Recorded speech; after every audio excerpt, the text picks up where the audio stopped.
عدم اعتماد کر کے پرائیویٹ کمپلینٹ میں کوئی جاتا ہے تو وہاں انویسٹیگیشن کرنا اور پولیس کو یہ اختیار دینا کہ وہ انویسٹیگیشن کرے، اس کا بہت کم رجحان ہے، اور ہماری جو سپیریئر کورٹس کی ججمنٹس ہے اس میں یہ بات نہیں آئی۔ اعظم نذیر تارڑ صاحب کا یہ کہنا کہ ری انویسٹیگیشن نہیں ہو سکتی، جس کیس میں ایف آئی آر درج ہو جائے، ایف آئی آر درج ہونے کے بعد چلان سبمٹ ہو جائے، فرد جرم عائد ہو جائے، گواہان کے اوپر جرح شروع ہو جائے، پھر اس کیس کو روک کر دوسری طرف پرائیویٹ کمپلینٹ فائل کر دی جائے، پرائیویٹ کمپلینٹ میں بھی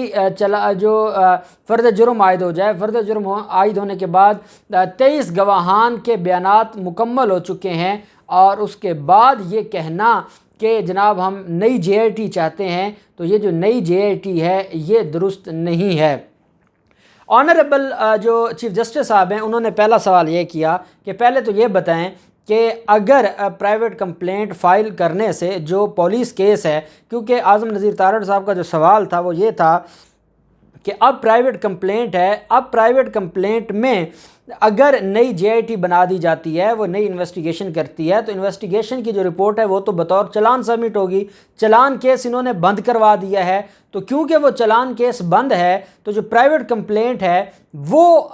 اسی پہ فیصلہ آئے گا، تو اس وجہ سے اس جے آئی ٹی کا فائدہ کوئی نہیں ہے۔ اس پر چیف جسٹس صاحب نے کہا اعظم نذیر تارڑ صاحب آپ کے نالج میں ہونا چاہیے، ایف آئی آر جو کیس ہے جس کو چلان کیس بھی کہتے ہیں، اسٹیٹ کیس بھی کہتے ہیں، وہ کیس اس کا آرڈر پڑھیں، پہلے تو عدالت نے کہا اس کا آرڈر پڑھیں جس تاریخ کو اس کیس کو بند کیا گیا، تو اس میں یہ تھا جو آرڈر تھا انسداد دہشت گردی کی عدالت کا کہ کیونکہ پرائیویٹ کمپلینٹ فائل ہو گئی ہے، اسی مدعی نے فائل کی ہے، سیم وقوع سے ریلیٹڈ ہے، اس وجہ سے اس کو سینہ ڈائے ایڈجرن کیا جاتا ہے۔ سینہ ڈائے ایڈجرن سے مراد یہ ہے کہ اس کو فریز کیا جاتا ہے، جب جو کمپلیننٹ ہے یا مستغیث ہے یا جو پروسیکیوشن ہے وہ جب چاہے گی اس کو اوپن کروا سکتی ہے۔ اس پر چیف جسٹس صاحب نے کہا اعظم نذیر تارڑ صاحب وہ کیس ختم نہیں ہوا، وہ جو ایف آئی آر کیس ہے چلان کبھی نہیں مرتا، چلان کسی بھی وقت واپس بلایا جا سکتا ہے۔ اور ہاں میں آپ کے نالج کے لیے بتا دوں، چیف جسٹس صاحب نے فرمایا اعظم نذیر تارڑ صاحب کو میں آپ کے نالج کے لیے بتا دوں کہ اگر پرائیویٹ کمپلینٹ میں عدالت فیصلہ سنا بھی دے، اس کے باوجود جو پولیس کیس ہے، اسٹیٹ کیس ہے، چلان کیس ایف آئی آر والا جو رکا ہوا ہے، اس کو عدالت نے اس کا بھی فیصلہ سنانا ہے۔ یہ نہیں ہے کہ وہ بند ہوا تو ختم ہو گیا، یہ ایسا نہیں ہے۔ اس وجہ سے یہ جو آپ کا آرگومنٹ ہے کہ اب جے آئی ٹی کی کیا ضرورت ہے، اور اب اگر جے آئی ٹی انویسٹیگیشن کرے گی بھی تو وہ تو اس کی جے آئی ٹی تو چلان کیس میں جائے گی، استغاثہ میں تو جا نہیں سکتی۔ اگر چلان کیس میں جائے گی تو پھر چلان کیس تو بند ہوا پڑا ہے، تو چیف جسٹس صاحب نے کہا کہ وہ ری اوپن ہو سکتا ہے، اس کی آپ ٹینشن نہ لیں، وہ ہو سکتا ہے۔ اب اتنی بڑی بات تھی جب چیف جسٹس صاحب نے یہ بات کر دی، اور سارا کیس ہی ڈیپینڈ کرتا ہے شریف خاندان کا اسی بات پر کہ کیونکہ انہوں نے استغاثہ کر دیا تو اس وجہ سے استغاثے کے بعد نہ جے آئی ٹی کا کوئی فائدہ ہے نہ انویسٹیگیشن کا کوئی فائدہ ہے۔ انویسٹیگیشن کا باب بند کر دیا ہے جب ایف آئی آر کو انہوں نے سینہ ڈائے ایڈجرن کروا دیا۔ جب یہ بات عدالت نے کلیئر کی تو کمرہ عدالت بھرا ہوا تھا، اور کئی ایسے ہیں جن کے اندر درد ہے، اور درد دل رکھنے والے وکلا صرف وکلا ہی تھے، لیکن وہ درد دل رکھنے والے تھے جو آئے تھے سننے کہ ماڈل ٹاؤن میں جو ظلم ہوا اب اس کا کیا ہوگا، تو وہ سارے کے سارے سب کے چہروں پر خوشی آئی کہ ہاں چیف صاحب نے یہ جو بات کی ہے اس سے زبان بندی ہو گئی ہے لیگی وکلا کی۔ دوسرا جو سوال تھا عدالت نے یہ فرمایا، جو آنریبل چیف جسٹس ہیں، کہ آپ یہ بتائیں کہ اینٹی ٹیررزم ایکٹ میں سیکشن 19 جو ہے جو جے آئی ٹی کا یہ بتاتا ہے کہ جے آئی ٹی جو پروونشنل گورنمنٹ ہے، صوبائی حکومت ہے، وہ بنا سکتی ہے، اور ساتھ ایک ایڈیشن میں ہے 2013 میں امینڈمنٹ آئی کہ فیڈرل گورنمنٹ بھی جے آئی ٹی بنا سکتی ہے کسی ایشو پر اگر اس کو لگے۔ جیسے میں نے آپ کو بتایا حلیم عادل شیخ کے معاملے پر، وہ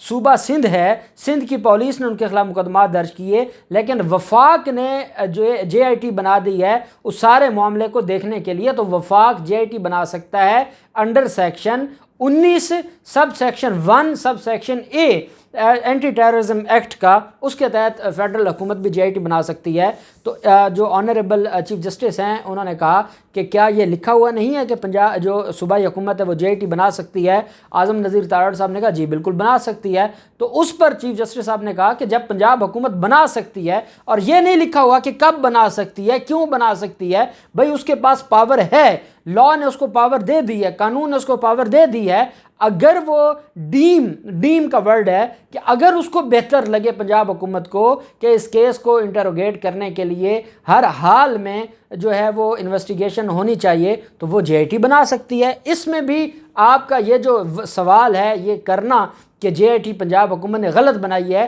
یہ بھی یہاں ختم ہو گیا. بار بار آج پاکستان مسلم لیگ نون کے وکیل پہلی بار ثانیہ ماڈل ٹاؤن کے کیس میں بار بار یہ کہتے رہے کہ موجودہ پنجاب حکومت شریف خاندان کو سیاسی انتقام کا نشانہ بنا رہی ہے. یہ کیس وائنڈ اپ ہو گیا تھا, پنجاب حکومت نے غلط طریقے سے جے آئی ٹی بنائی ہے. پنجاب حکومت چاہتی ہے کہ ہر حال میں جو قتل ہے وہ نواز شریف اور شہباز شریف کے گلے پڑے, وہ شریف خاندان کے گلے پڑے. پنجاب حکومت نے جلد بازی میں صرف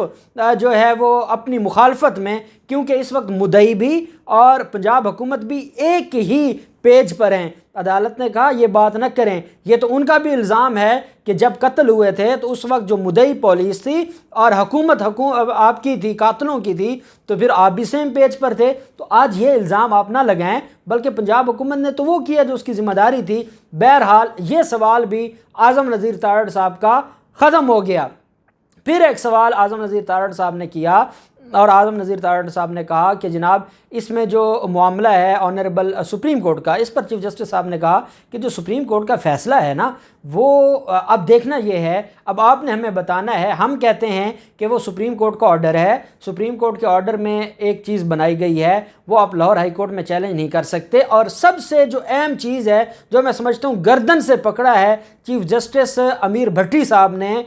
پی ایم ایل این کے وکیل کو, بیرسٹر جو ہیں اعظم نذیر تارڑ صاحب کو, عدالت نے کہا کہ جب ایڈوکیٹ جنرل نے سپریم کورٹ میں یہ بیان دیا کہ جناب ہم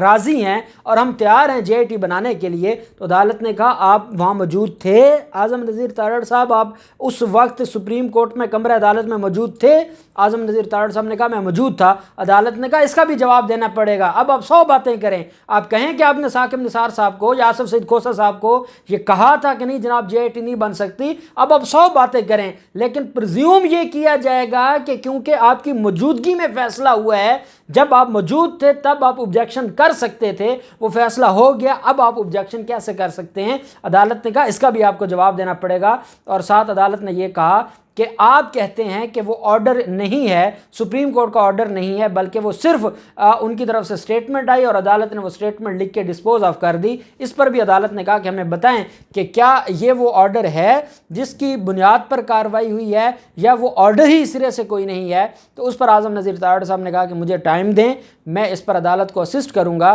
تو عدالت نے کہا ٹھیک ہے ہم آپ کو ٹائم دیں گے, ہم تب تک سنیں گے جب تک آپ لوگ تھک نہیں جائیں گے, لیکن ایک بات یاد رکھیں یہ کیس ہم ایڈجرن نہیں کریں گے, ہم اس کیس کو اب ڈیلے نہیں کریں گے, اب ہم بیٹھے ہیں, اب ہم اس کو ختم کر کے اٹھیں گے. اعظم نذیر تارڑ صاحب نے کہا کہ کل میں دوپہر کو ایک ہفتے کے لیے بیرون ملک جا رہا ہوں دورے پر, آفیشیل دورہ ہے میرا, تو میں ایک ہفتے کے بعد اس کیس کو ایڈجرن کیا جائے. عدالت نے کہا نہیں, آپ صبح 10:15 بجے دوبارہ سماعت شروع ہوگی, آپ اپنی بحث مکمل کریں گے, اس کے بعد ہم برہان معظم صاحب کو سنیں گے,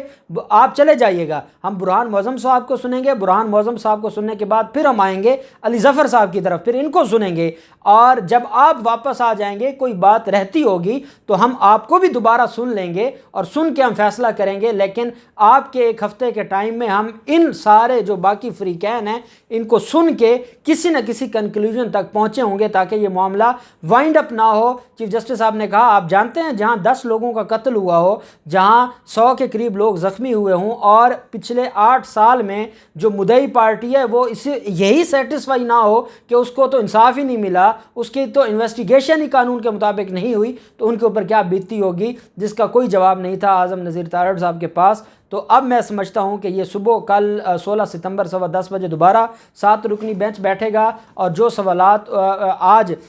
جو اہم سوالات تھے ان کا جواب مسلم لیگ نون کے سینئر